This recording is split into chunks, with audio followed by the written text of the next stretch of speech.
Welcome to Madasaling Pinoy, your prayer partner.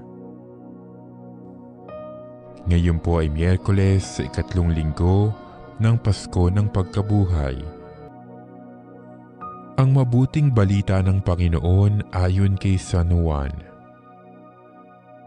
Noong panahong iyon, sinabi ni Jesus sa mga tao, "Ako ang pagkaing nagbibigay buhay. Ang lumalapit sa akin ay hindi na magugutom, at ang nananalig sa akin ay hindi na mauuhaw kailanman. Ngunit sinabi ko na sa inyo, nakita na ninyo ako, gayon may hindi kayo nananalig sa akin. Lalapit sa akin ang lahat ng ibinibigay sa akin ng Ama, at hindi ko itataboy ang sino mang lumalapit sa akin. Sapagkat ako'y bumaba mula sa langit, hindi upang gawin ang kalooban ko, kundi ang kalooban ng nagsugo sa akin.